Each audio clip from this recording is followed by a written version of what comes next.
नमस्कार, स्वागत आहे तुमचं आपलं नवीन व्हिडिओमध्ये आणि आपल्या शेतामध्ये. तर आज आपण शेतामध्ये आलो. शेतामध्ये भरपूर दिवसानंतर आलो. आपण लास्ट टाइम आलो होतो तेव्हा हे सीताफळाची कटिंग झाली होती आणि आता बघा कटिंग सीताफळाची कशी झाली कशी नाही. तर म्हणजे जवळपास 1 महिन्यानंतरच म्हणावं लागेल की आपला व्हिडिओ चालू होतोय आज पुन्हा एकदा. आणि हे बघा आपण शेतामध्ये आज हे सीताफळाची जेव्हा कटिंग झाली तेव्हा आपण लास्ट टाइम व्हिडिओ काढला होता. आता ही सीताफळ बघा कशी मस्त झाली आहे, हिरवीगार झाली. आणि डायरेक्ट सीताफळ आपण नाही का 50% कट केली होती, म्हणजे थोडंसं जास्त दाट झाली होती. आणि त्याच्यामुळे हे जे इकडं आहे हे पूर्ण इकडं लावलं होतं ते हे सीताफळ कटिंग. आणि तिकडं पण जे तिकडं कोपरा आहे तिकडं पण लावलं होतं. आणि आता सीताफळ एकदम भारी झाली. आणि त्याच्यामध्ये आपण मूग पेरला आहे. मूग पेरला आहे आणि बघू आता सीताफळ मूग फिक्स झाला आहे पेरायचा आणि मस्त उगला आहे पण.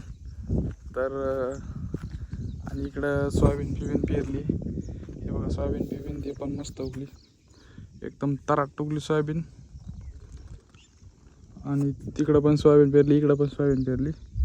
आणि इकडं तर आपला ऊस आहे. तिकडे पण सीताफळाची कटिंग ते झाली होती, तिकडे पण कटिंग झाली होती. आता तिकडं पण थोडासा काल थोडासा पाऊस झाला बऱ्यापैकी, अजून वापसा नाही आहे. आता आपल्याला तिकडे सीताफळीला माती ते लावून घ्यायची आणि जेव्हा वापसा होईल चांगला प्रकारे तेव्हाच लावायची. आणि आता हे बघा ही गाडी सीताफळीला आता परत नव्याने सुरुवात झाली ह्याची. आणि ह्याला आता 1-2 वेळेस फवारे मारला कारण काळ्या ते येऊ लागल्यात. हे पण ह्या वर्षी काय थोडंसं माल कमी येईन असं म्हणतात सगळेजण, म्हणजे येतोच कारण जवळपास 50% कटिंग झाल्यामुळं माल थोडा कमी येणारच आहे. आणि तिकडे सीताफळ ह्या वर्षी माल येईन. आता जवळपास 4थं वर्ष चालू झालं तिकडं. तर तिकडे सीताफळ आपण बघूया नेमकं कशी आहे आणि कशी नाही. तर हे बघा सोयाबीन मस्त उगली का नाही, ही आहे सोयाबीन आपली पूर्ण. आणि इकडं जो आहे तो आहे आपला ऊस. तर तिकडे सीताफळ मी जाऊन बघू आपल्याला. हे बघा इकडं आपली आहे छोटावाली सीताफळी. पण ह्याच्यात तर थोडंसं आता काय झालं आहे, थोडी पाऊस जास्त नसल्यामुळं थोडं भुरभुर असल्यामुळं गवत खूप झालं आहे. ह्याला एकदा पाळी घालायची आणि ह्या सीताफळीला माती लावायची.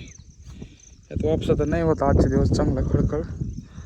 माती लावायला चांगलं हे पाहिजे, वापसा पाहिजे, तेव्हा ती माती व्यवस्थित लागते, नाहीतर मग लागत नाही. हे बघा इकडं बघा ह्या बागला आता जवळपास 4 वर्ष होत आले. ह्या वर्षी ह्याला बरंच म्हणजे थोडंफार पीक येईन वाटतंय. ह्याच्यामध्ये आपल्याला हे करायचं होतं, तूर पेरायची. आता तूर लावायला उशीर झाला थोडासा, पण तरी पण लावायची कारण तूरचं 1 वर्षाचं उत्पन्न असते. आणि इकडं बघा पूर्ण हिरवं झालं आता जवळपास. आणि थोडंसं इकडं असे सीताफळी थोडा भाव कमी आहे, त्याच्यामुळं आपण 50% तिकडे पण. आणि आता ह्या वर्षी थोडंसं भाव राहीन वाटतंय कारण बरेचसे सीताफळीचे बाग तुटून गेलेले आहेत. त्याच्यामुळे ह्या वर्षी भाव बरा राहीन. त्याच्यामुळे हे आता या सीताफळी थोडंसं जपायला लागेल. हे गावरान झाड दिसतं थोडं, म्हणजे गावरान नाही. हे बघा कसा बाग एक लेवलमध्ये दिसतं सगळं पूर्ण. आणि इकडं रानात पण आपण सोयाबीन पेरली, इकडं गहू, आता इकडं ज्वारी होती. आणि ही आहे आपली सीताफळ. आणि इकडं पण आता आपण दरवर्षी ह्या शेतामध्ये तूर करत होतो आपण या शेतामध्ये, त्या शेतामध्ये या वर्षी सोयाबीन पेरली. आणि हे आपले आंब्याची पण कटिंग केली होती, थोडी टेम्पररी केली होती, जास्त झाड नाही, कमीच येतं, 10च होते फक्त. इकडं 10, तिकडं 10, 20. आणि इकडं बघा इकडं पण मस्त उगली सोयाबीन. हे बघा कशी सोयाबीन उगली बहारीमध्ये. आणि इकडं आपली सीताफळ. आता थोडंसं फवारे चालू होते. ह्याला सीताफळ आपलं काय म्हणते त्याला, सोयाबीन पेरल्यानंतर त्याच्या मागं डायरेक्ट फवारा मारला तन्नाशी ट्रॅक्टरनंच. यावर डायरेक्ट मारायची गरज नाही पडली. गेल्या वर्षी आपण ह्याने मारला होता, हाताने मारला होता म्हणजे डायरेक्ट. आणि ह्या वर्षी डायरेक्ट ट्रॅक्टरला अटॅच आला होता पूर्ण.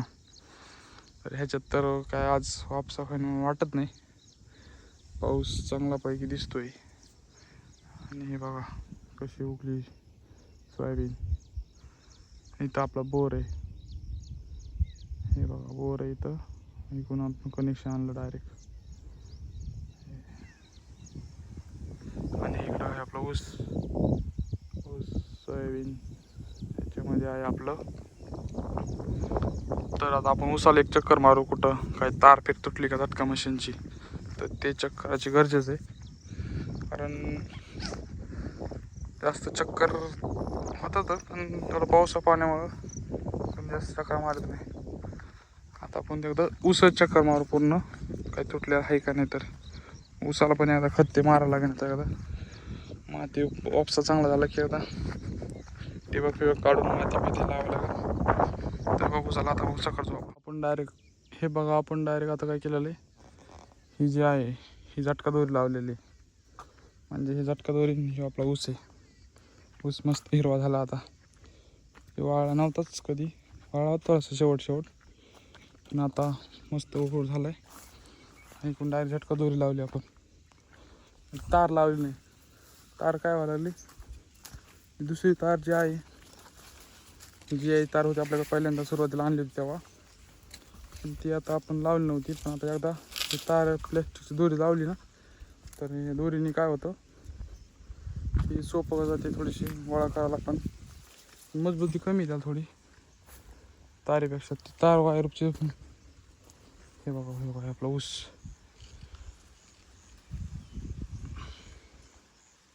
तार तर दोरी तिकडून तुटलेली दिसत नाही.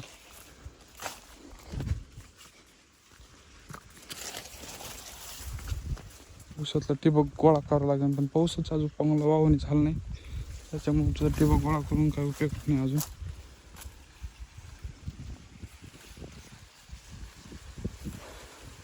आता एक राऊंड मारू आपण ऊसाचं फिसाचं, बघू नेमकं कसं आहे कसं नाही. तर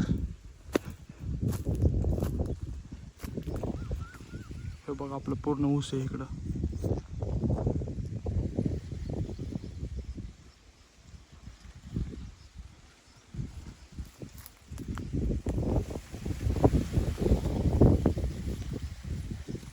एक राऊंड मारू पूर्ण आणि बघूया नेमकं मग नंतर.